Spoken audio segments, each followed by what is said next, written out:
languages and television channels that they let in, and that was one of them. And I believe it was like 2017 or 2018.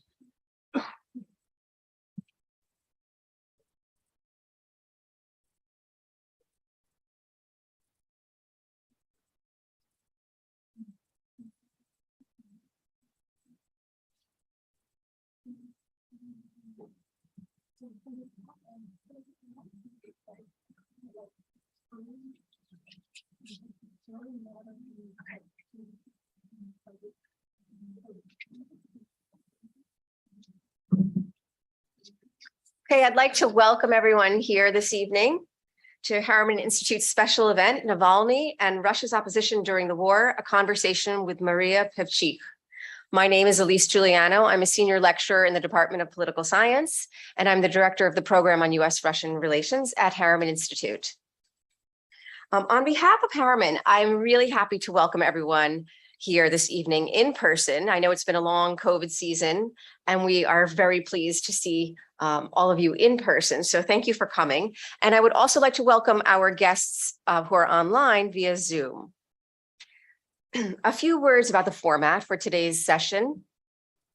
After I introduce Maria, she will show a short video about the Anti-Corruption Foundation, and then she will speak for about 20-25 minutes, and then we will move to a Q&A. And we'd like to have a very robust Q&A session, so we really welcome your questions during that. And to our guests on Zoom, I will ask you to please place your questions during if they crop up during her talk in the Q&A box. So just press the Q&A button and you can write your questions there. Now, I want to mention that I may not be able to get to all of the questions, so I may combine some of them, but we really hope to spend the majority of the event on getting Maria's insights into the fast-moving and really surprising, not as surprising since we've seen what Russia is capable of doing since the invasion of Ukraine on February 24th. But events are moving very quickly today. The news cycle is just a bit out of control. And so we are very lucky to have her here as our guest to help interpret some of these events. Now to the main event. I am very happy to introduce Maria Pevchikh. She's the head of the investigation department of the Anti-Corruption Foundation, which is, of course, a Russian nonprofit organization founded by opposition politician Alexei Navalny to investigate and expose the cases of corruption among Russia's elites. During her 11 years of work, she's authored over 100 investigations, most famously of Vladimir Putin's private palace on the Black Sea, a video which has gained over 120 million views on YouTube. And if you haven't seen it, you really should take a look. The investigations of the Anti-Corruption Foundation have led to the freezing of assets of Russian officials and oligarchs in excess of 1 billion euros, including the seizure of Vladimir Putin's private yacht in Italy. Pevchikh is also the editor-in-chief and a presenter of the YouTube channel Popular Politics, an independent Russian language news channel with a monthly audience of over 10 million viewers. And she is also the executive producer of the award-winning CNN HBO documentary, Navalny. And again, if you haven't seen that documentary, I strongly suggest you do so. It's really excellent. And with that, I am happy to turn the floor over to Maria. Thank you for being here. Thank you for the introduction.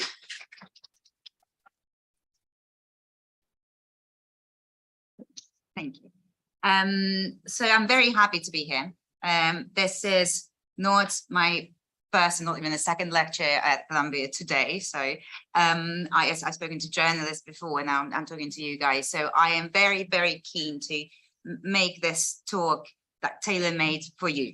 If I can condense my speech to a couple of minutes, and I would much rather answer all of your questions, and you can maybe suggest topics that you want to discuss.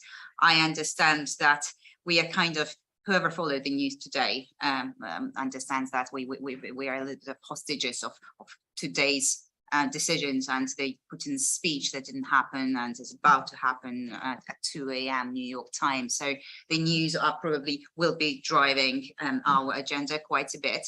But in the very beginning, to save us all time on me clicking through slides and slides, PowerPoint presentations, we have this little video, it's only 5 minutes, that covers the very basic things about the Anti-Corruption Foundation. So you don't have to read Wikipedia on it. You can just, just 4 minutes. Let's watch it, and then we'll move on.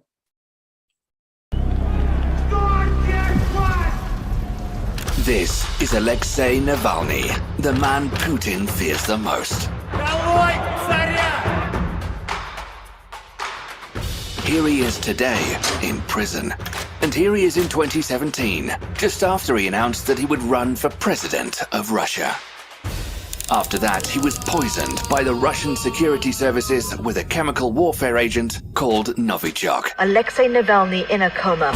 Navalny survived, investigated his own attempted murder, and returned to Russia to continue his fight.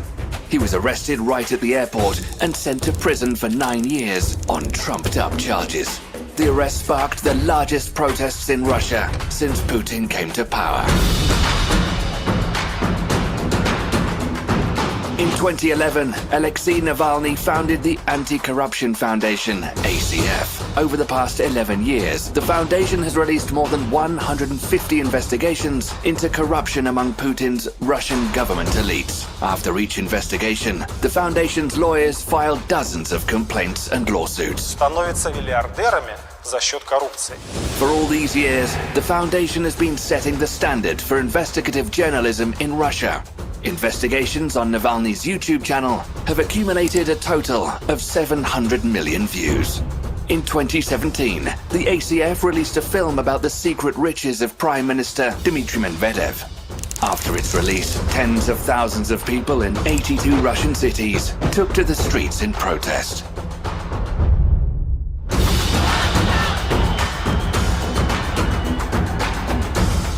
Our most well-known investigation is Palace for Putin. It was released in 2021 after Navalny's arrest and gained over 120 million views, making it the most watched YouTube video in Russia.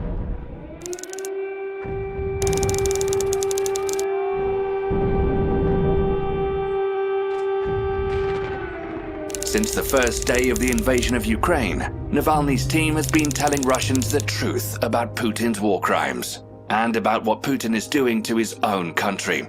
We do this every day on the Popular Politics YouTube channel, watched by over 10 million people monthly, and on the Navalny Live channel, with a monthly audience of over 7 million people. We started releasing even more investigations. This year we told the world about Putin's yacht, the Scheherazade. The investigation was released in March, and in May, the yacht was arrested. The ACF is pushing for sanctions against the key people of Putin's regime, aiming to deprive them of all their assets in the West. To achieve this, we've compiled our own list of 6,000 war enablers. And that's not all of our work. We conducted honest opinion polls. We organized protest voting at the local elections in Russia and provide legal and financial assistance to those who were arrested during the anti-war protests. Of course, our work really angers Putin. Several of our employees are under arrest. There are criminal cases against the key members of Navalny's team, and new ones keep cropping up. Our YouTube anchors have been indicted for the sole reason of calling the war a war and speaking honestly about the crimes of Putin's army. In Russia, the ACF has been declared an extremist organization. Hundreds of searches took place in our offices and in the homes of our employees. Those who openly support us can face up to 8 years in prison. And yet we have millions of supporters in Russia and around the world. We work hard for these honest and brave people who deserve a better future. Freedom for Alexei Navalny. Freedom for Russia. Well, that's us. And the very top line view of what we do. I personally, I've been the chief investigator at the Anti-Corruption Foundation for 11 years.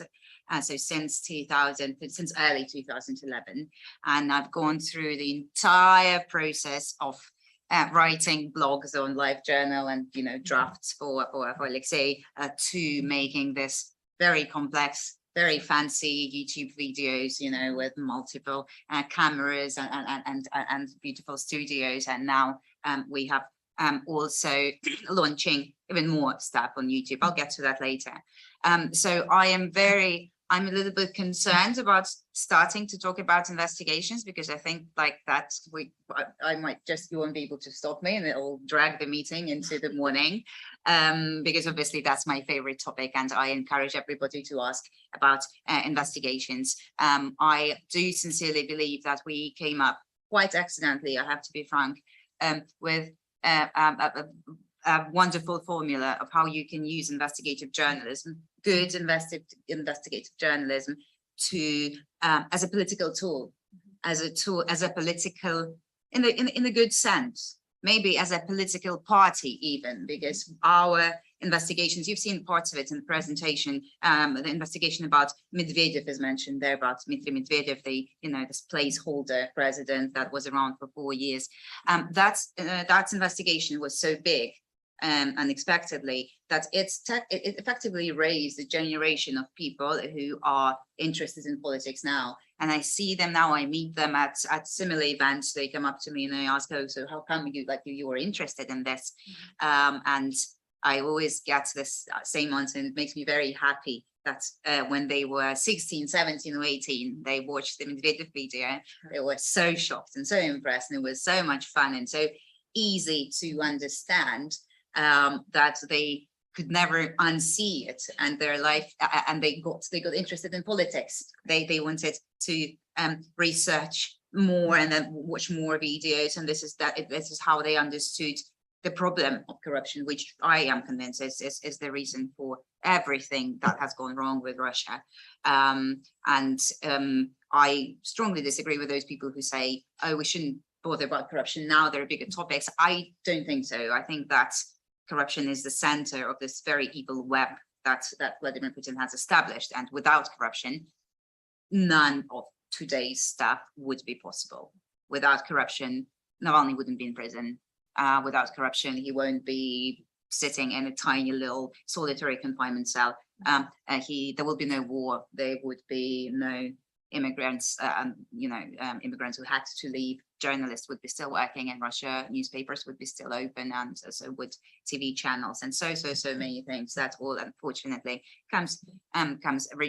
originates from corruption. So that's the little bit about investigation. So obviously we continue working as if nothing has happened. So I'm referring to this dilemma that we had in the beginning of the war, where, well, again, the same topic. Do we talk about corruption during the war? Is it too small? Should we just stop for a little while? And was a difficult decision to make. And we had an investigation. We finished filming an investigation on 23rd of February, the night of the invasion, and it was an investigation about Valery Gergiev, the conductor. I went to his last performance in Europe at La Scala in Milan, and that was as he was performing there brilliantly, as always. Putin started to bomb Ukraine. And that was the last performance for Valery Gergiev. He was kicked out from La Scala and from every other European theater. So this is where the war met me. And when we came back to the office, I was sat there with my colleagues thinking, like, what do we do now? Like, we have this hours footage, we have a brilliant investigation, but we can't. Like, they are bombing Kiev. Mm-hmm. We cannot be doing that. As the time went, we thought that it would be the biggest present to Vladimir Putin to stop investigating corruption. That would be like literally a gift that we give to him. And I don't want to do that. So we continued, we changed the focus of our work in terms of like investigative work. We now focus more on foreign assets rather than domestic assets. We focus more on prosecuting and trying to freeze and confiscate the assets that we find abroad. because first time in 11 years, we are in we're in a situation where rule of law actually exists, right? Because we sued in Russia before. We filed dozens of lawsuits, whatever investigations we did, but it was all pointless. Russian legal system doesn't exist. The judicial system is completely ruined. And all of a sudden, when we do the same work in Europe, it works, and they are freezing assets. And I can write a Twitter thread about Lavrov's stepdaughter, for example, with a very fancy flat in London that she bought when she was 22 years old, and she paid 4.4 million pounds for it. So it's like $5.5–6 million as a 22-year-old. And a Twitter thread got her flat, got her sanctioned within a week or 2 weeks or something like that, completely immediately. And it was a big achievement for us, because that was the first time when a non-blood, one of the very first times when the non-blood relative was, she's just a stepdaughter, right? So she's a daughter of Lavrov's lover from previous, from her previous marriage. So this is quite a remote, connection. And we've been arguing for years that that's good enough. If she's a nominee, she's a nominee. It doesn't matter that she's remote relative, how remote she is. And the UK government has clearly agreed with this, and they have sanctioned her. And as far as I know, that they're still investigating something to do with her in the origin of the funds. At least I've heard through shared, someone leaked us some information that apparently she was running around London and asking for, she did a couple of internships, fashion something there, and she was asking her previous employers to send confirmation letters that she actually worked somewhere. So presumably she's going to argue that she earns this 4.4 million pounds through doing internships in summer. Right, so that's investigations. And I feel like there is a big part of the work that we do from day one of the war, and that's the YouTube channel called Popular Politics. We started it actually a couple of days before the war, when it was absolutely obvious that the war is imminent. I have to admit, it's rather embarrassing, but I was convinced that there will be no war. And the amount of high cabinets that I've been sitting there, confidently saying there will be no war. Like Putin is just flexing his muscles. Well, you're not the only one. I was doing that all the way, up to late January, and I would be, very, very sure of it, and telling whoever thought differently, I would say you were just panicking. Putin will never do it. He's not crazy. So I've embarrassed myself enough. I've paid my price for this. And I stopped forecasting at that very day. But I think 2 weeks before the war, it was pretty obvious that it's happening. So I sent a letter to Navalny, to prison, saying he was in my camp as well. He was also saying that there would be no war. To be honest, almost everybody were. Right. And I said, Alexei, well, looks like we were wrong, and there will be war. So the plan is, we need to do something, but we don't really know what to do. The only skill that we have is investigative work and making those videos. So we just have to come up with something. So we thought that we would use the tool that we use best in our work, YouTube, to cover it. I think around 20th of February or something like that, all of us, we just gathered in the office. We sat at a similar table. There was a camera right in front of us, and we had all of the equipment, obviously, from filming investigations. And we started streaming, and we haven't stopped for a day since. At some point, they were weeks and even months when we were the only people on YouTube, pretty much the only people on YouTube who covered war on a daily basis, because TV Rain went down. It was shut down. Echo Moskvy got shut down as well. They were smaller outlets here and there, and we were the only ones standing. So that's allowed us to acquire quite a big audience. Over I think this is a bit outdated. We're more than 11 million unique users per month. And just today, as I was walking here, my colleagues were streaming. Normally, our evening news lasts for 2 hours, hour and a half. And they were on air for 5.5 hours today. None of them are professional presenters or anchors or anything like that. and like more than 50,000 people were watching them at the same time. So these are good numbers. These are very solid numbers. So yes, this is how we diverged into news coverage. And we also have like loads of additional stuff on that channel. We called it Popular Politics for a reason, because we have a lot of political content. We have a lot of talk shows, streams. We do discuss politics in depth. So this is, we would like to position ourselves as the main political outlet on YouTube, not just for the news, for politics as well. If you're interested in that, this is like what you should subscribe for. And probably at the end of my speech, I should mention, because there will be a question about that, what's happening with Navalny. And I normally, in this sorts of events, I am able to give a little bit of extra information, something that we don't mention or something that I haven't been said publicly before. But unfortunately, about 3 weeks ago, I've lost our way of being able to do that. Navalny's attorney-client privilege has been waived, and the meeting room where he is still allowed to see his lawyers has been changed in a way that his lawyers can no longer see him properly. There is a plastic glass between them, and before that it used to be transparent, and there was like a pigeonhole so you can pass documents to each side. And that pigeonhole was the first one to go, so they just blocked it, and then they applied a fake film, just a non-transparent film on the glass, so they you can barely, like, you can see a silhouette and hear the voice. So we've lost a way of communicating with Alexei. It's possible to write to him through Zona Telecom, it's an official government service of sending letters to the prison, but he is all of his correspondence goes through a special route of censorship. It takes at least 3 days for the censors to read it, and then they would also, of course, censor it. That's the point as well. You cannot really send any sensitive stuff. You cannot send anything that isn't public, because you can, like, sending letters through that, you almost assume that you might as well just publish them on Twitter, like that's they are being read. I'm pretty sure very carefully. So that's the sad news about him. He is at SHIZO, which translates as standard housing using unit, but it tells this translation is not good. So essentially it's like a punishment cell. You only end up there, solitary confinement cell, but the point of it is not about solitude. It's not about being on his own.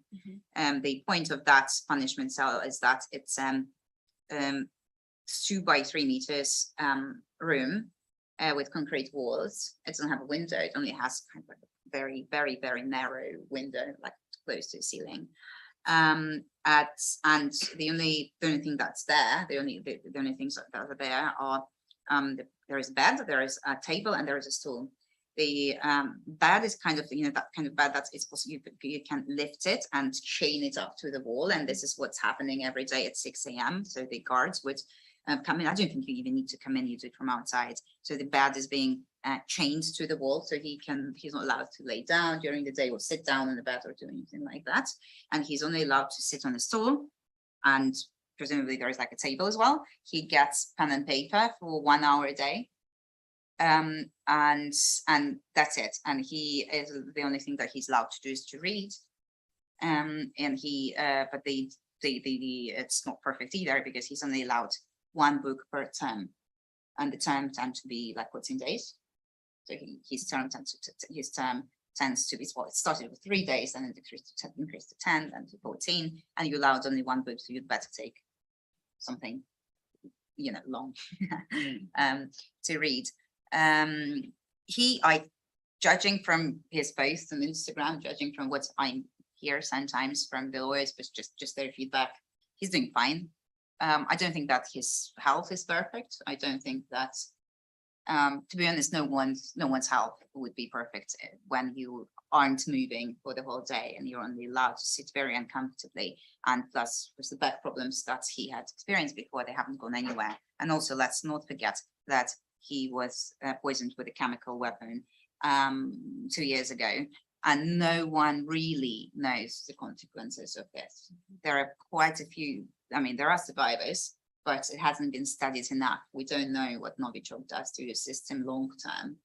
And obviously, I don't think that it's possible for it to just, go completely unnoticed. So there are consequences health-wise, of course. Alexei is not allowed to see his family. They are doing it in a very, like nasty way. So essentially, I think he's meant to get 1 day per 3 months. But when you transfer from prison to prison, the countdown is nullified, so it starts over. So he was waiting for 3 months or something like that, close to that. So he was transferred to a different prison, and that got to 0 again and started to count again. And then he got into this punishment cell, after which he's going to be converted into strict condition of detentions. So he's in a maximum security prison anyways. He's surrounded by like mass murderers. And within that maximum security prison, he has something called strict conditions of detention. So that means that he is on the maximum security level. And that means that he only gets like one visit per 6 months. And then again, of course, when he's out, it's going to be all reset again, the time and he'll need. So essentially there's like, we cannot even expect anymore for him to be able to see his family. And that's obviously a form of torture as well. That's completely illegal and shouldn't be happening. All right, how am I doing time-wise? Great. Okay. Well, thank you. Can I just clarify about the new strict conditions? Can his lawyer still come and talk to him through the cloudy? Yeah. So how often can that occur? It very much depends on the prison administration, on their mood. Okay. Sometimes they can let them in even like 2 days in a row, but for 10 minutes. Sometimes they would let them sit for, I don't know, 2 hours or something like that. And then they wouldn't let them in at all for some time. So it's very unpredictable, like there isn't a pattern really. He is, by constitution, he's guaranteed the right to see his lawyers as much as he wants, because he's being prosecuted for another case, the extremism case. So technically it's very difficult to forbid that. But again, we're dealing with the Russian government, they can do anything.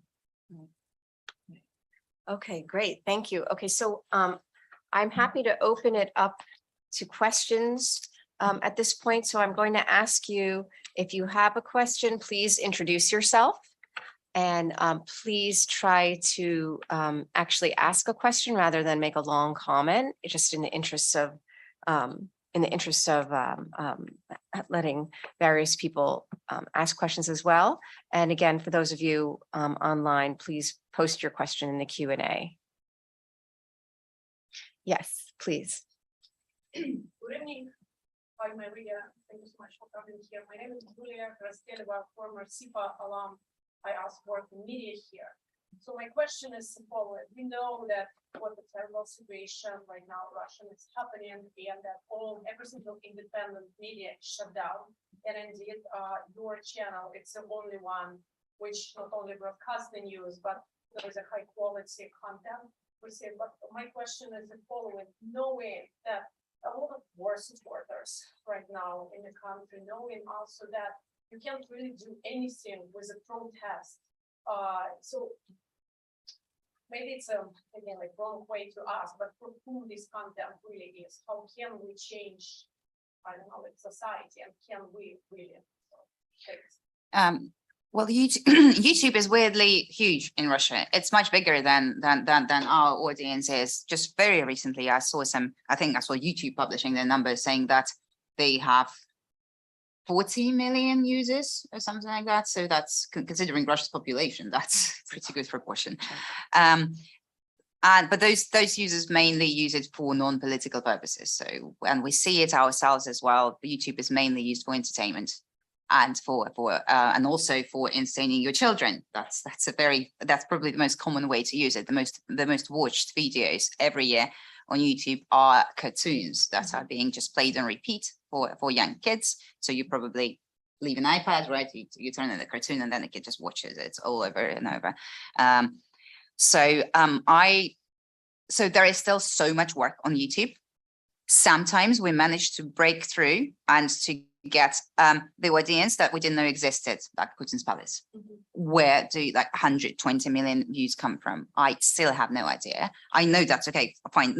It doesn't mean that 120 million people watched it. Maybe some people paused and watched it later. But even if it's 80 million, that's still crazy. That's more than half of population, including like children and elderly people and non-YouTube users. So we still have a lot of work to do. And before that, when we were in Russia, obviously internet was just one of the tools that we used. We had loads of street stuff, we ran for elections, and we did loads of campaigns and trade unions and things like that. All of this is gone now because of the war and because we've been designated an extremist organization, and it's just dangerous to cooperate with us. And and because street protests today during the war come at a ridiculously high price, and I don't think that it's the moment to expect them. Although I don't know what mobilization is going to do if they do announce it tomorrow. God knows, like maybe street protests will be back. It's very difficult to predict. So we are concentrating on getting as much of a share of that pie on YouTube. That's the last social media standing. Everybody else is gone. Facebook is gone. Instagram is gone. Twitter is gone long time ago. Facebook is just all blocked, right? So YouTube is the only one standing. So we are working very hard to like break through, get those viewers who just consume entertainment, and actually, say, well, like maybe you want to watch that as well. So that's our strategy. Oh, yes, right behind. Yes. You, yes. Hi, Maria. Thank you so much for this for what you do. My name is Galina. I'm a doctoral student at Harriman Institute. And I'm wondering, speaking of audience, I was thinking about the representation of Russian opposition abroad. As you mentioned, like a lot of people, the most active representatives of the Navalny movement had to take breaks. Yeah. And I was thinking, is there going to be an alternative discourse in English, for example, or other foreign languages that would increase the representation abroad, that would make it visible that there are Russians that do not support the war? You know what I mean? So I was wondering if there's any initiative like that coming along, and if you are seeking for contributions, volunteers, if there's anything that we can do to help do that. Let me just repeat the question. Okay, just to repeat the question for people at home who can't hear. The question is about whether there's a way to give voice to Russians who are now living abroad, who have left the country, and whether there's a kind of channel for them to participate. I'm sure we try to approach the topic of the topic of dealing with diasporas quite some time ago, before the war. It's a very complex and a big job to do. It almost requires a separate NGO to be running a network of local NGOs in France, Germany, Turkey, the US, you name it, different time zones, different everything. Like we would need to have to clone the Anti-Corruption Foundation and just manage that. So we dropped it a little bit back then. We do try to have meetings with diasporas when we travel. Here today, I'm traveling for the film. I'm in New York for the Navalny documentary. I have a couple of screenings, but I would always use this opportunity to meet at different settings. Sometimes it's just the supporters, sometimes it's academia, sometimes it's something else. I think I'm really waiting for this people who left quite recently, some of them, and there will be more probably if the mobilization coming, there will be more, to self-organize. I don't think that, at least to some extent, because for a movement like that to be successful, you cannot superimpose it from above. You have to have a will at the grassroots level to actually maintain some sort of organization, for example, without me coming to visit them or Leonid Volkov or anything like that, or us sending them some specific tasks or anything like that. So it would be amazing if it was possible to organize. I don't know how many people left, a couple of 100,000 probably. And they are people who are obviously the most outspoken, the most liberal in terms of their views, the most opposing the war. So it would be just amazing and great if they could unite. We would love to join them at some point. And we're just waiting for that. I personally am just waiting for that necessary level of self-coordination. Okay, let me take one more for the audience and then I'll turn to the online. Yes. Question's actually about and Mhm. was there ever a conversation about possibly staying in the West? Like, did you weigh the two options, staying versus going home as a group, or was there only one option for him? It's a super simple question. There was never a conversation. He announced that he is going back to Russia when he was still at the ICU, the intensive care unit at Charité Hospital. That was probably like within 24 hours after they removed that thing, the pipe that helped him breathe. Like that was within the first, 10 sentences that he said. He was completely and utterly sure about that the whole time. And I am surprised that he even stayed for so long for the rehabilitation, and that he actually finished the course to some extent and did like whatever all this exercises, physio and all of that. He won't be able to operate and to live from abroad, at least back then that's how it felt. He really wanted to go home. He really felt like he needs to be there, and we were fully aware of the risks. We prepared for the scenario that he is going to prison forever, and we split the responsibilities. We've reorganized the Anti-Corruption Foundation quite significantly, and we reorganized it quite well. It still works, and we lived through the move from Russia, extremism, and prison terms for my colleagues. So we've survived all of that. But of course, we hoped that he will not be arrested. I personally hoped that it would be I thought it would be too much after we published an investigation about who poisoned him. Then a week later, we published the Kudryavtsev call, the call to one of the poisoners where he confesses. Then we published Putin's Palace. And I thought that we have raised the stakes so high that they wouldn't dare to arrest him maybe, or they will do it later, or they would, there were scenarios. We aren't, I don't think it's correct to say like, oh, he knowingly went to prison directly to become, I don't know, something and something. No, he was very aware of his right to return home, and he wanted to do it at whatever cost and at whatever scenario. Okay, thank you. A question from Anders Trudson on Zoom. This is a question about Russia's global position in the world. Unfortunately, it seems Putin has a monopoly on formulating a global role for Russia based on brute force and domination. What is the view of your team or yourself on the global role for Russia in the future? Would you agree that the Russian opposition is short on formulating an alternative, modern, sustainable vision for Russia's place in the world? I wouldn't agree that we are short of that. At this specific moment of time, it just feels very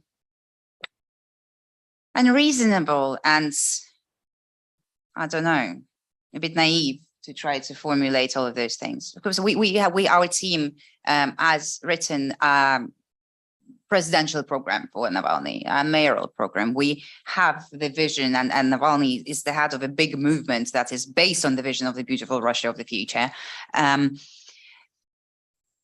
But today, with so many variables, with so many things changing every day, there is a very top line approach. Of course, we picture what beautiful Russia of the future can be, and of course, in terms of the foreign relations, the international arena, Russia can be no different from Canada or something like that. It's just big and nice country, full of kind people. It can be that. And a year ago, I would have told you that it's even not that far away and not that difficult. And then the war started, and I personally don't know how we're going to survive this conflict with Ukraine. And I think this is the biggest catastrophe that happens in the recent times, and it's going to hurt and damage populations and populations of Russians and Ukrainians. And I have no idea how to get through it yet. Sir, in the back. Yeah, no, in the white shirt. Yes. Maria, Hi. Philip lived here from 2008. Myself from Minister of Russia. As I see, it's currently flight from Moscow. Yeah, I've seen. to New York.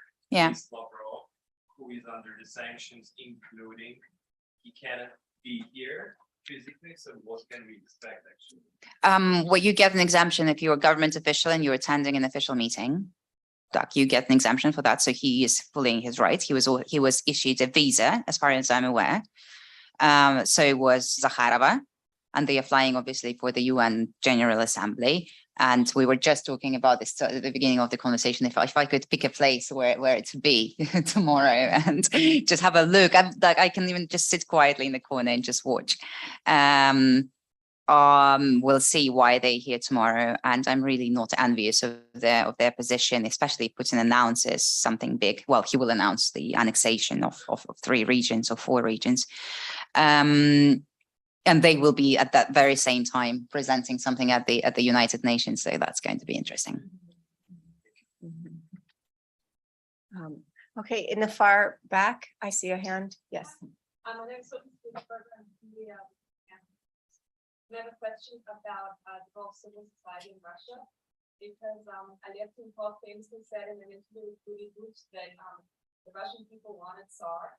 And my question for you is, to what extent is he right? Are the Russian people not prepared to uphold institutions of democracy?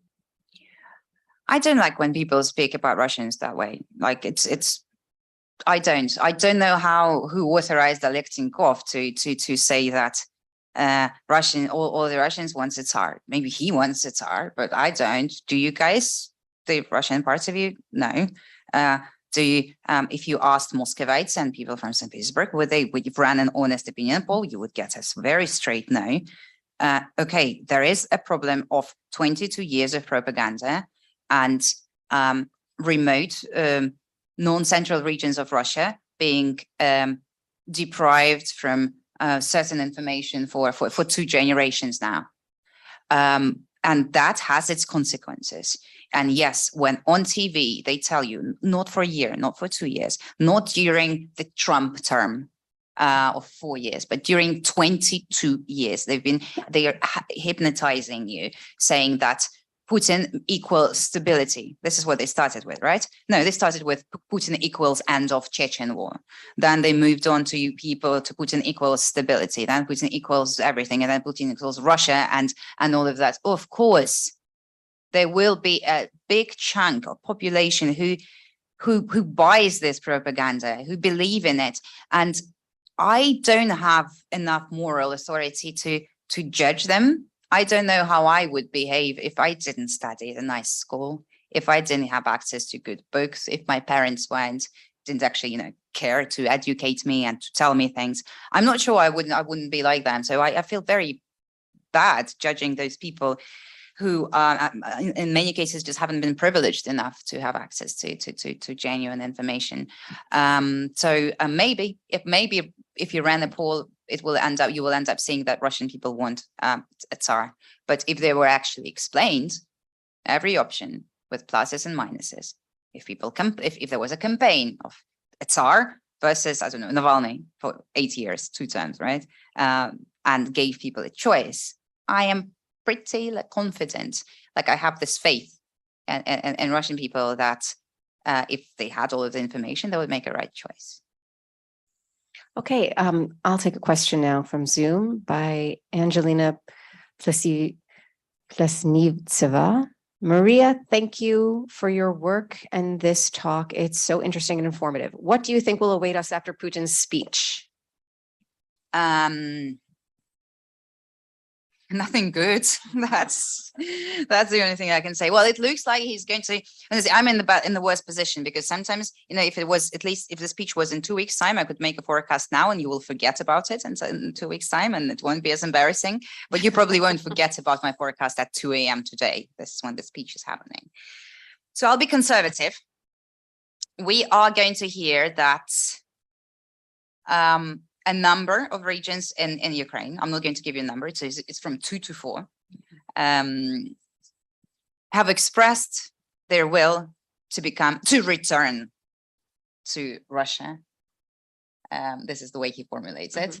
And the opinion of Russian-speaking population there is so important that Putin will wait for the referendum, and if the result is positive, we will welcome the new citizens in Russia.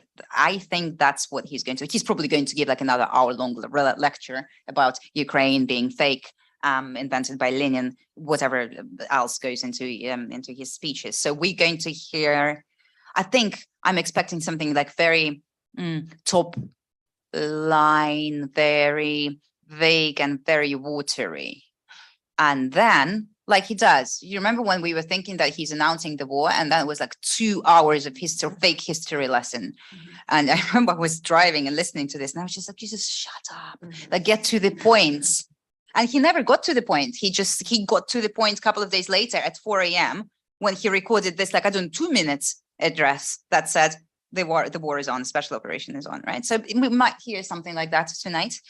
The question is, I guess, my second forecast, like I'm shooting myself in the leg right in front of you. I guess there will be a form of mobilization. What sort of form? I think it will be quasi-mobilization of some form. They're quite good in coming up with terms for already existing stuff like war. You know, they call it special operation. So I think they will do the same trick. They call it like special mobilization, special something. They say that this extreme time requires extreme measures, and they will partially mobilize. We are trying to, what am I doing? Like, we are trying to forecast, to predict the behavior of a psychotic man who it's chaos in his head. And any attempt to make sense and to predict it using the rational instruments that we operate with, logic and things like that, this is all completely pointless, because you just end up looking like an idiot anyways, because he uses something else. I don't know, maybe he uses the secret content of his folders coming from the secret services. Maybe he uses, I don't know, maybe he just like flips a coin, or maybe he is just like so deprived from any realistic assessment of the situation that he just thinks that he actually on his own is capable of commanding this whole thing and like invading countries and doing all of that. So the man is unpredictable. That's the best that I can say, is that it's in the next couple of days. So not at 2 a.m. tomorrow, but what's important is what's going to come after the referendum, which is going to be on Friday and finish on Sunday. And probably by Monday time, the council will or ratify it. And then there will be war in the Russian territory, and that's the big question. So how they will approach it, how will they position? Because now technically there are bombs and rockets flying to Belgorod region and to Crimea, which in Putin's head is Russia. But they're not doing much. You know, Russian propaganda is just ignoring it. So what will they do next week when there will be serious like war, military activity in the new Russia? We'll see. It's an escalation, if anything.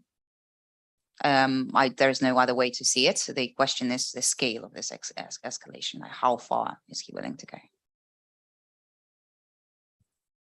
Okay, thank you. I'm going to read a question from a guest on YouTube, going in a different direction here. Bob Stein asks, if a miracle happened and Alexei Navalny became president of Russia January 1st, what would his policy priorities be? What changes would he seek in Russian government institutions? What's the name of the person asking? Bob Stein. Dear Bob, we don't need, there's no need for a miracle for Alexei to become the president. There is a need for fair elections. I'm convinced that that's enough, like that's it for him to win. I feel pretty bad speaking on behalf of the other person who's especially in prison. Maybe he has changed his program, but I remember him forever saying that one of the most important things that he would do. Well, no, hold on a second. Of course, he will stop the war. That's That's the thing. He spoke about it a lot at rallies during the presidential campaign, because the war in Ukraine was happening on a smaller scale, but and there was also the operation in Syria, which was completely it didn't really resonate with Russian people at all. Like, why do we spend money on this? And as part of his program on those rallies, Alexei used to say that he will stop the war and Russia shouldn't be at war in any case. So that would be action number 0. Then I think he would start with the complete and utter reform of the judicial system, because without that reform, you won't be able to move on to other reforms. And the other more complex reforms would, of course, they will be centered about the government control of the economics, which is unreasonable, the penetration of state into the economy, and the amount of checks and controls and bureaucracy that is associated in Russia with, I don't know, with running a kiosk. And then I don't know. Well, again, I feel bad. I feel bad coming up with a political program for Navalny without him signing off on that. So I'd be brave enough to say that and just finish here. Thank you. Sir, you had a question. Political prisoners have to be released, of course. That's an important thing as well. My name is Alexander. I'm an alumni of London School of Economics. Also. Yes. And New York's Stern School of Business. My question is more practical. The anti-corruption fund is great. It's doing a very important job, but I think it's part of something bigger. I think you have a bigger goal, making Russia big and beautiful, like you say. And given that some people are here, are abroad, not come back, reasons, political pressure, and they don't deny. If you go to Miami, if you go to parts of New York, you see that maybe half of the people don't want to listen to. Is there something that individually they can do, any practical advice you can? I asked the same question like in the law. That those people need to be one of your representatives, and he said there's not much they have achieved here in the US. And so my question stands: what individually can we do, or is there nothing except for contributing financially to the projects? That's important. Yeah, because we've been cut off from Russian funding entirely, and we were funded through Russia 100%, and it happened a while ago. I just want to repeat the question because people on the audience can't hear so well. It's just a question about what individual Russian emigres or Russians living outside of Russia could do to contribute to the fact of the Putin's lock on the country. Except for financial support, because that's of Right. course one of the things that's understood. Right. Something they person. And this is why I started with financial support, because you probably don't realize how important it is for the NGOs like us, for news outlets, for Meduza, TV Rain, all of those guys. They need I money. did not come back. I understand how. Yeah. So that's how we make those investigations and things that you like. The other form of support is, again, it's coming back to the diaspora's questions that we had. You don't probably need us to give you instructions. If you want my personal opinion, if you're in the US, here the mechanism of writing to your representative, to your congressman, really works. Like that's a good that's a good mechanism of there is a mechanism of direct communication with your with your political representative, and you can write letters and you will get an answer like in 2 or 3 days. We tested it. You can ask for sanction bills to be voted for today. There was a bill passed authorizing the list of 200 individuals. So I think it's very it's almost quite personal in every level. Some people want to spend money, some people want to spend time, some people want to make something big and protest with a gigantic poster or do even a performance or something like that. So everybody makes that choice. You have to see what your best tool is in the toolbox and just make that call. Sometimes it's writing something on Facebook, or people always laugh and say why do you keep repeating that? But a simple share and retweet and like on YouTube does miracles. This is the way the algorithms work on YouTube, the more comments the video has, the more likes it has. It's not about we don't count those, like we don't gain anything from this, but this drives the video on the homepage of YouTube higher and higher. And those people who we spoke about, those who watch YouTube for entertainment, are more likely to see it. So don't be lazy in that respect. Like, if you see good content on YouTube, and if you want other people to see it as well, it takes a second. Like to 1 million people in Times Square tomorrow go Yeah. out, you're protesting against the war or Mhm. Alexei. Think that will make any difference, or is there something more targeted? No, I think it would be great to be. The question was about protests in Times Square, and there are protests in Times Square all the time. Mhm. I mean, concerning the situation in Russia, that's my opinion, sorry. Mhm. Well, I mean, actually, I just want to reiterate that that's an excellent point to talk to your representatives, because the Russian American community is so diverse, and I doubt they have a good sense of it. And I think that, maybe some of the Russian American community has a reputation for support in a very narrow way for supporting Trump, whereas, there's much more diverse, and there's a lot of concern with what's going on with the war in Ukraine. And I think that politicians here would really benefit from hearing from their constituents. Okay, sir, yes. Hi, my name's Elliot. So I actually worked on the Sakharov Prize, which Navalny won in last December. Yeah. Can you discuss how how corruption impedes on human rights, and what is your foundation doing to ensure human rights in a country that is constantly trying to oppress human rights? And also, one last question: how has the support of the EU and other countries helped in the foundation and the support of Navalny? Well, it depends. With the first question, like, I don't know, when I'm being invited for like a year-long course on at Columbia University about connection of corruption and human rights, then we will talk about it, because this is a topic of a book. That's a topic you can talk for hours and months, and like the lectures and seminars and all of that. It is very complex. Obviously, there is corruption. It is directly linked to violations of human rights, but how those problems intersect, again, this is almost a borderline scientific question that I don't think that we have time to discuss. And the second question about the EU is that the most important thing that the EU and other governments are doing now is imposing sanctions. They have started really well. We liked and enjoyed the pace of sanctions at the beginning of the war, when almost every Friday or every Thursday they would release new packages and there would be new names, and you'll be like, wow, that's good, that's good, that's good. Now the pace has slowed down, and we don't see enough imminence in those sanctions. Only 46 out of 200 richest people in Russia were sanctioned. That's not a good proportion. It means that you can get away. It means that you can sit out potentially. It doesn't get the necessary traction, this sort of sanction. So the biggest support that we can get from those foreign governments right now is that they actually do their job.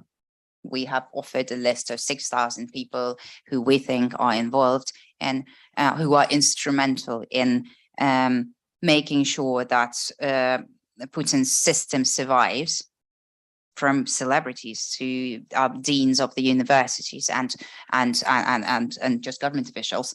You can use that list. You can choose and pick which category you're going to sanction, and we just really that's the only help that we ask for, and that's the only help that we need from those sort of institutions. Okay, one more question from Zoom first, by Madhyar Nurakhmetov, again on Navalny's return. Critics inside the opposition claim that Navalny's return could have had a bigger effect had he returned in fall of 2021, right before the Duma elections. Do you agree? Hypothetical question, you never know. I not necessarily know. Okay, sir. Yes, please. I'm Sebastian from Paris, and we're looking to work with Hi, again, I'm a SIPA student from Kazakhstan, studying at Columbia right now. So one of the biggest critiques of AFC was that this like managerial structure and structure of decision making is subject to leaderism or vazhdism in Russian. So like all decisions are done by one man, and people are just following the common narrative. Now that the leader is in prison, what is your like decision mechanism? Like how do you organize the channel management, the people management, and the like collection of? Well, see now, funds? all those people who are saying those things about Alexei being authoritarian leader and a manager who just tells us what to, and you know, the big boss who decides everything, they should all be embarrassed now. He has been gone for year and a half since he was imprisoned, and the organization is standing and striving and working without him completely. So we've just done, honestly, we could have hired like, I don't know, consultancy firm like McKinsey or something to do our restructuring. And that was, we've done it ourselves, obviously, but it was a similar level exercise. We've taken everything that we were doing, that we've done it back in Berlin a couple of days before Alexei's departure. We've taken everything we're doing, and we've taken everything Alexei was doing, which turned out was a lot. And we just split it 3 ways. And the rough split is that I am responsible for the investigations and everything that's happening on YouTube, popular politics, our main channel of investigations, like media network, plus investigations. That's what I do. Leonid Volkov is as chief of staff. He does everything political, elections, political movements, parties, like everything, and foreign relations as well fell into his area of responsibility as well. He travels a lot. He talks to people, and Ivan Zhdanov, the third person, he is the CEO. He's the director of the foundation. So he has the most difficult day-to-day job of actually running an organization, which is probably more than 100 people at this point. To make sure that everyday life is there, that salaries are paid, that people are hired, that I don't know, everything is accounted for, that we have resources for everything, that our websites go live on a specific date, you know, for the everyday management of quite a big NGO. So I do creative stuff, Leonid does political stuff, and Ivan does organizational stuff. Lyubov is responsible for Navalny Live, just a separate channel, and she has been doing that for like 6 or 7 years now. So that's just historically like that. Nothing changed for her in that respect. And Kira is a press secretary, so like for her, she, when we could communicate with Navalny, she would literally like I don't know, type up his post. She's responsible for whatever we left of communication is still working. So she would probably send him news, just make sure that, I don't know, Alexei can give an interview every now and then. He gets loads of requests. So her job has changed a little bit because there is less of Alexei, but there are still requests, there are still media relations, and there are still like interviews and everything to do for Alexei and for all of us. So she's doing that media part. I want to ask you a question of something that didn't come up. You mentioned a little bit about how the impact of the first Medvedev video, but could you talk a little bit more about the concept or the practical nature of generational support, or the fact that the younger generations in Russia have been the hugest supporters of Navalny and your organization, and the fact that there have been huge cycles of protest in response to Navalny and your organization's activities. Specifically, huge protest cycle emerged after the Medvedev video, and then of course when Navalny returned and was arrested, we saw massive protests, and also the regime using a huge amount of force. And it was the younger generation and the very young that bore the brunt of a lot of that physical pain and risk to their lives, and were arrested or released or suffered. So I wondered if you could just talk a little bit more about the fact that the movement and your organization has attracted the young and the very young over time, and then how you sort of see that within the wider the wider spectrum of political support for Navalny and for Russia's opposition? I mean, we're very happy about it. Like it's good. It's natural that we attract, that our views and our beliefs attract people who are most open-minded, who are just starting their lives and who have like a very clean page sort of to work with, and they have this choice of like, you know, this whole political spectrum is in front of them. And so what this 18 or 20-year-old student, first year, second year student at university, he or she can go work for a big corporation or for a bank, or they can go work for government, or they can do something, some of the more political work, social work, or become a journalist to do something like that. So it's nice to see that, it's good to see that there aren't rallies like that for United Russia, for Putin's party. It's unthinkable. Can you imagine, like young or like any sort of people actually going and protesting, although while the police is being violent, beating everyone up, and then Putin's supporters standing there and screaming, go Putin. That's unthinkable, and we have that. I think that there is this stereotype about Navalny and the Anti-Corruption Foundation that we have like youth supports, like, I don't know, underage support, and they are the only guys who go and protest, or the only guys and girls who watch our videos. This is completely wrong. With protest attendance, I won't be able to prove you anything, like there is no way to statistically do that, but have a more careful look at the pictures, ask around, you will find out, yes, there are some underage people that could be like, but it's absolutely not the majority, like very, very, very far away from majority. But I can give you actual numbers from YouTube, because they give us the and there in the admin page, you can see it provides quite a decent statistics on your audience. And our largest group of audience is aged from 24 to 35. So the 18 to 24, like that, I think this is like a third group in terms of our views. Then it would be 35 to 45. So only then it would be the youngest ones from 18 to 25. So it's I think it started with like a propaganda line that we are engaging youth, underage people into that, and then somehow it stayed. But this has absolutely no connection to reality. Yes, we deal with younger people, but not massively younger. Thank you. Can I have actually, we have a lot of questions, and I know you want to have a conversation, but we want to get a bunch of voices in here, sir. And then and then in the back. Yeah. 1 second, the microphone. Could you speak into the microphone, please? Thank you. This communication is you as an organization with other leaders of opposition.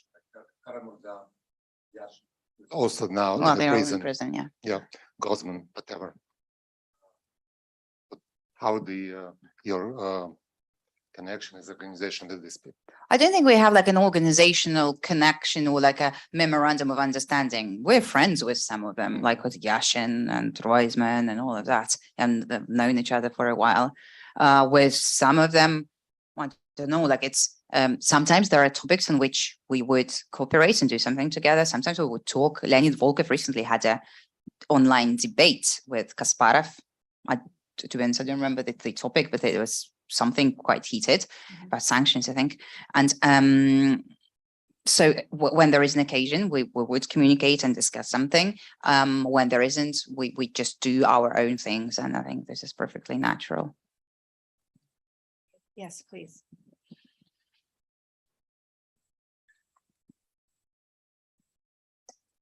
Thank you. I'm Natansha. I'm a second-year student of Masters of Public Administration at Columbia SIPA.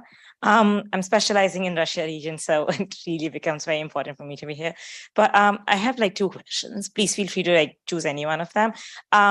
First is about sanctions. You talked about sanctions, and I just want to understand, why is it that Putin was definitely sure that sanctions would be imposed, but does it not impact him? Has he built the economy in a manner now that it doesn't matter at all?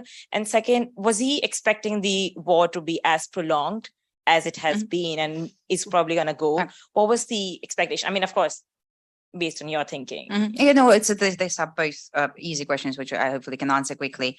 The sanction ones, I think you have a little mistake in your logic. I don't think that Putin expected this level of sanctions. I don't think that he was expecting a banking system like MasterCard, Visas, McDonald's, big brands and all of that going away. I think he expected exactly what he got from after Crimea, which was a couple of, a number of sanctions, I don't know, 100 something individuals from his inner circle, his friends and his relatives were sanctions. They have successfully rerouted all of their money and their assets. They have been re-registered to nominees, and that was pretty much it. Okay, so Gennady Timchenko and Arkady Rotenberg cannot use their house in France anymore. I mean, but you've got Crimea. So I don't think that Putin was expecting a level of sanctions that we actually saw, and that was definitely his miscalculation. And I'm sure if sanctions of today's level were imposed after Crimea, there would be no war. There would be no war. There probably would be no Putin. Everything will be different because the foreign governments, they have been too careful, too cautious, and they were playing. They were playing by the rule book with a person who is out of control, and that was a big mistake. And we all, they underestimated how evil the man is and what he's actually capable of. And your second question about the length of the war, yes, obviously it's this equal miscalculation from Putin, just like with sanctions. I am absolutely sure and convinced that Putin was thinking that it will be 3-day war. 3-day war is a figure of speech, 7-day war, 10-day war, it doesn't matter. I am sure that he wouldn't have started it unless he was promised that he will be greeted with Ukrainian, I don't know, people throwing flowers and gifts at the army and saying thank you, the saviors. He wouldn't have started it if he had any realistic expectation, a realistic understanding of what Ukrainians actually think about Russia and about him personally. So I think we're dealing with the serious myriad of misunderstandings that led to the beginning of that war, which is now too big to just wrap it up and finish. Thank you. Okay, question from Anders Trutz. And how would you judge the likelihood of the Russian Federation breaking up as a result of current developments? Low. I don't think the Russian Federation is going to break up. I'm sorry. Okay, I agree. We can move on. There could be, like in any time like that, there is a degree of volatility. Mm-hmm. Are there regions that can fall into that volatile environment and heat up? Some national republics or something like that, there would be some movement there, but that's not disintegration. So I estimate the actual breakage of Russia, the probability of that is very, very low. Yeah, the time for that was the 1990s. I wrote a book about it, but it didn't happen and it was more likely then. But it doesn't mean that it's off the table forever, but it's just not very likely right now for a variety of reasons. It's an interesting question though. And another one, one more from Zoom. For the people who support Navalny, how much do you think people support him because of who he is and what he says he will do versus support him because they want Putin gone? In other words, do his supporters support Navalny, the person, or just anyone who opposes Putin? It's a question really not to me. I wouldn't know. I hope that they support Navalny. Whoever I get to speak to, they support Navalny. But this is like with our smart voting strategy, maybe if you're not willing to support Navalny, you're only doing it to make Putin's system shake and and you're using him essentially as a weapon to fight Putin. I'm fine with that as well. I'm sure that when Alexei is out, he will be campaigning and he will be running for elections, and that will be his job to convince people like that he's actually worthy of their support. Yes. Hi, my name is Dmitry. I'm a student here in engineering. So I guess I've been following you for a very long time. And in my mind, I kind of had this picture that, you know, Putin and his associates are mostly concerned with wealth and money. And like, that's what they do. And after the start of the war, both the Russian people, obviously, but Putin himself personally and his associates lost so much. And it seems like it's in no one's interest. So my question is kind of, who do you think, whose interest is being pursued with this war? Is it just Putin going mad? Yeah, I think it's Putin's psychotic interests, like something really wrong is with his head. I think that's his personal interest of going down into the history books in a specific way. Like, I think he almost wants like certain words to be added to his title, like, I don't know, Vladimir the Gatherer of the Ukrainian land or something like that. He wants that really like a lot. Listen to him, read to his articles that he writes every now and then, and what he says in those speeches, those history lectures, those comparisons that he makes between himself and Peter the Great. Like, he wants that, and he is doing everything very selflessly to achieve that. But that doesn't contradict the fact that he is also very money driven. Have you seen? We've showed you the palace. Like, that's, the case is closed. The guy is obsessed with everything golden, shiny, and expensive. One more. Wait, is there anyone in the audience who hasn't asked a question? I just want to make sure. Okay, then I can return. Yeah, go ahead. Hello. So while I was in Russia, I did work for an election in 2007 and 11, and I can say I've seen how it works. Is there a chance we can basically do the same against Putin and use his own weapon? I mean, the carousel of people. Yeah, no, not like that. Yeah. No. It's a very bad idea, but I mean, that's his weapon. I don't think that the elections are actually in the picture anytime soon. Like, we've seen, I think the elections as an institute have died very much in Russia, especially with the introduction of electronic voting, which essentially now just overturns anything you do. It's just overturns it, overwrites it. That's a very the big secret weapon. But obviously, no, we will never break law to achieve the required result. Thank you. A question about corruption, something specific to your organization. How do you think, from Angelina Plesnitseva, how do you think such a high level of corruption in Russia affects the quality of education in Russia, both school and higher education? And after the international isolation of Russia, do young people have a chance to get an education abroad? Well, I think that's it. The corruption affects it very badly. And I think the reason why I got into politics and got interested in politics was because the department where I studied when I was young at Moscow State University was very corrupt.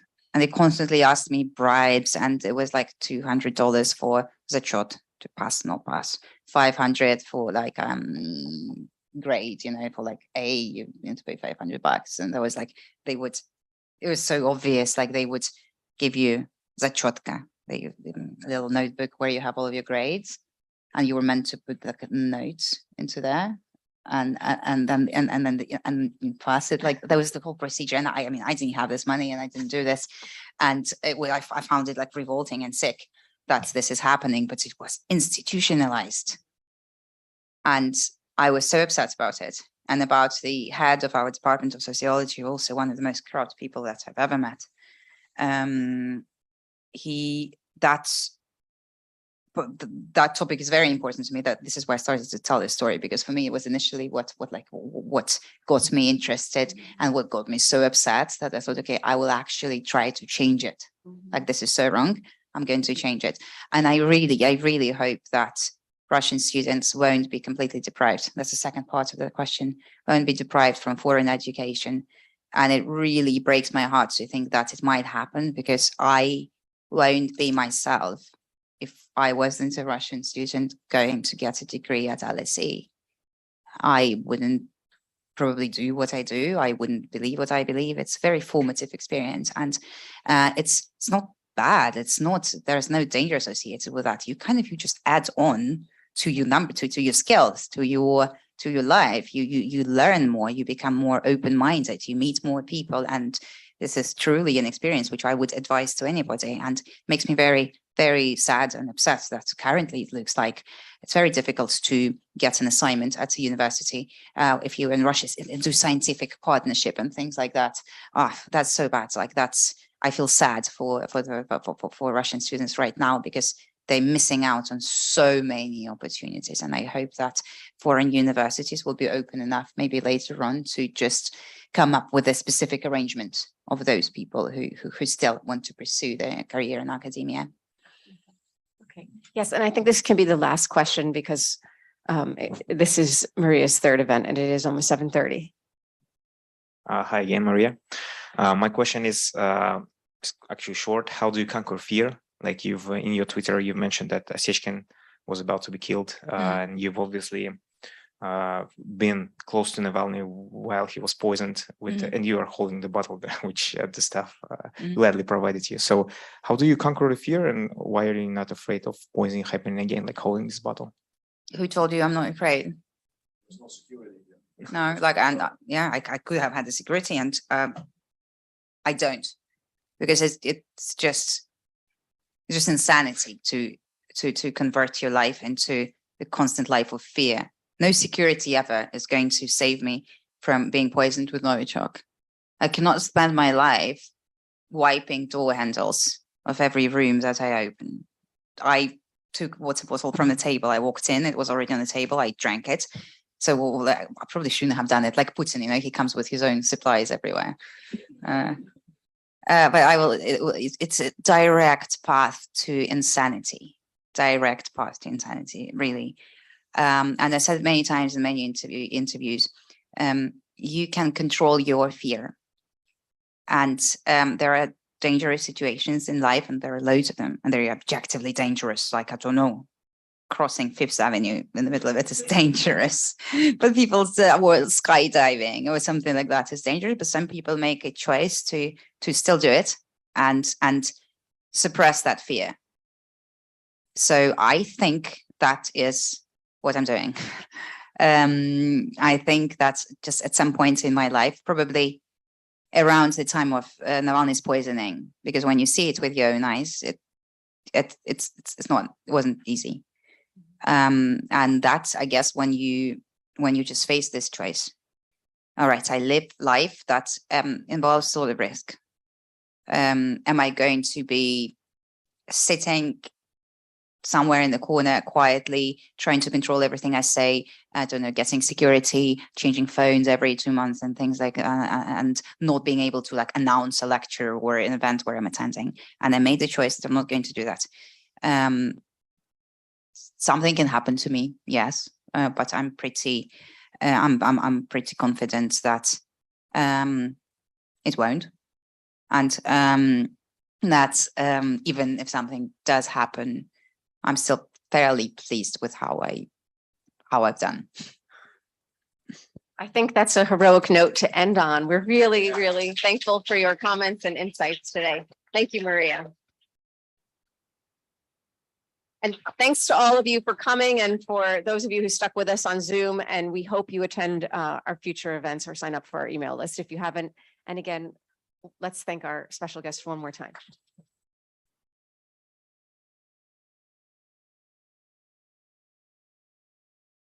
Thank you.